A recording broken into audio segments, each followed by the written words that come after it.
Arendt describes the rudimentary mass surveillance system used by the secret police force of the Russian Empire. Every suspect was noted on a large card in the center of which his name was surrounded by a red circle. His political friends were designated by smaller red circles, and his non-political acquaintances by green ones. Cross-relationships between the suspect's friends, political and non-political, and the friends of his friends, were indicated by lines between the respective circles. This system was limited by the technology of the early 20th century, but theoretically, a gigantic single sheet could show the relations and cross-relationships of the entire population, and a network of this type Arendt called the utopian goal of the totalitarian secret police. This goal, however, was not utopian. This goal has been achieved, and in many ways, far exceeded. In this video, relying on the fascinating book by Jeremy Weissman, The Crowdsourced Panopticon, we are going to explore how modern communication technologies have given rise to the most dystopian mass surveillance states the world has ever known. Technology, a child of modern science, is out of humanity's control, has ceased to serve us, has enslaved us and compelled us to participate in the preparation of our own destruction. To be effective, a mass surveillance state requires the coexistence of two systems, a system of surveillance and a system of control. In his book Private Lies and Public Surveillance, James Rule defines a system of surveillance as consisting of those activities having to do with collecting and maintaining information, so that those in charge know when rules are being obeyed, when they are broken, and, most important, who is responsible for which. Systems of control, on the other hand, consist of the actions, procedures, and mechanisms used to enforce the rules, norms, and laws of a society. Or in the words of Rule, a system of control consists of the actual management of behavior through sanctioning or exclusion. In the mass surveillance states of the 20th century, be it the Soviet Union or East Germany, police forces, spies, civilian informants, judges, and jailers were the key players in the systems of surveillance and control.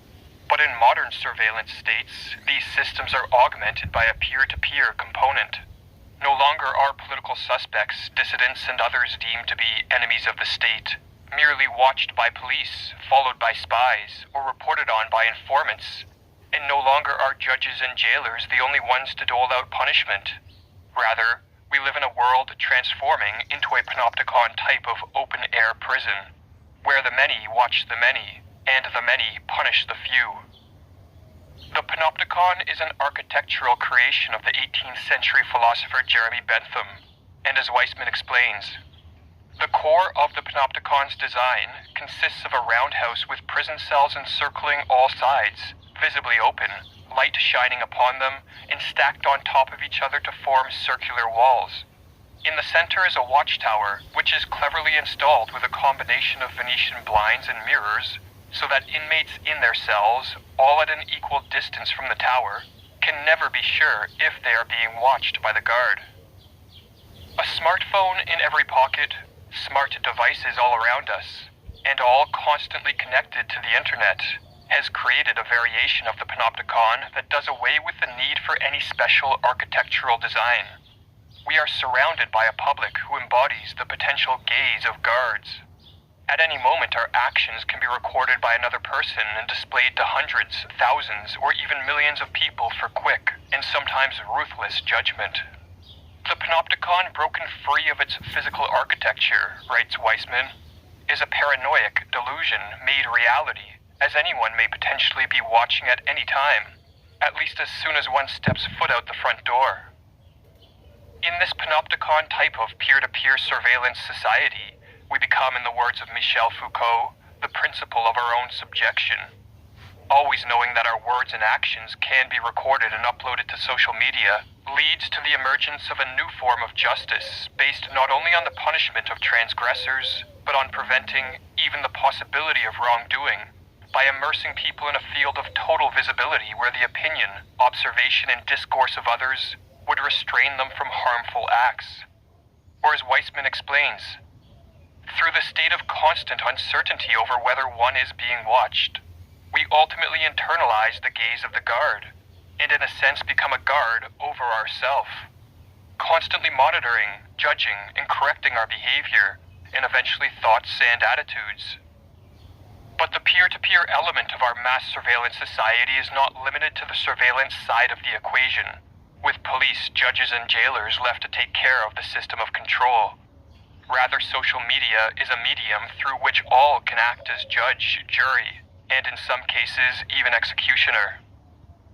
The method of managing behaviors through the peer-to-peer element of the system of control, writes Weissman, is done primarily through the sanctions of sometimes severe public shaming, humiliation, and psychological terror via unwanted global exposure of recorded content, meme manipulation of such content, uninhibited anonymous commenting, doxing, and a deluge of threats.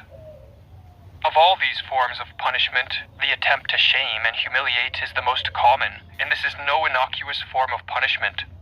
For online shaming campaigns can reach traumatic proportions as their end goal is often the destruction of the targeted individual's livelihood.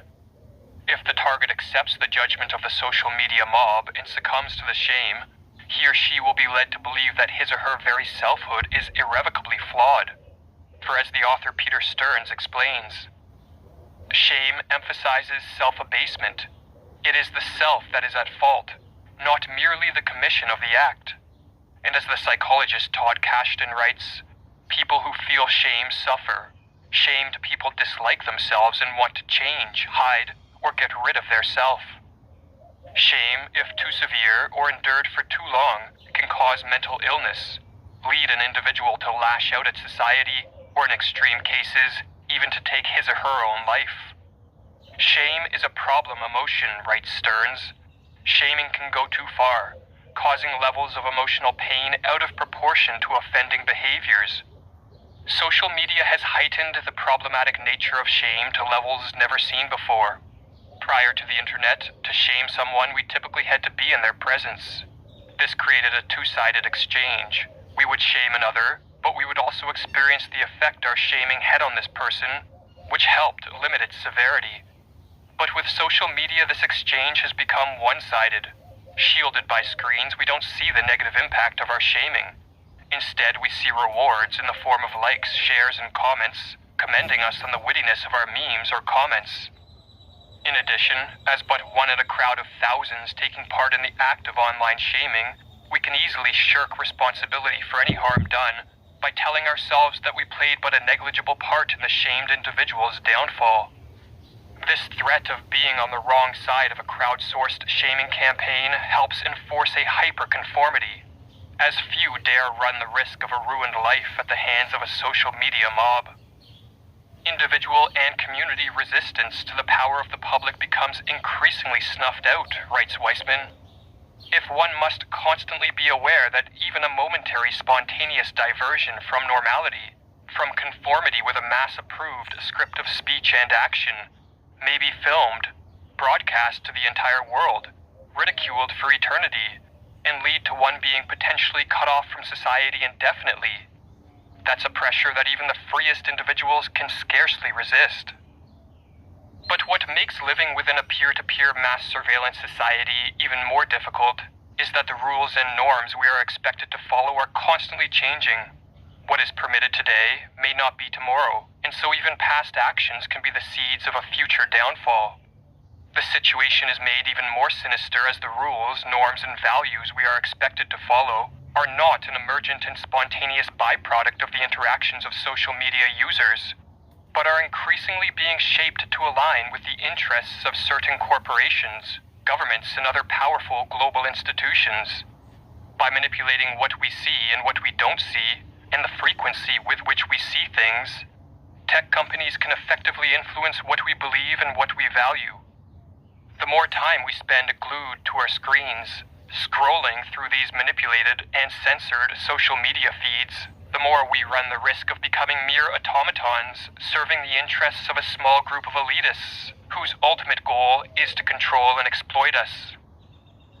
To what extent are modern technologies of surveillance, advertising, and control creating a new, modern slavery taken for granted because of its invisibility, asks Oswald Sabrino.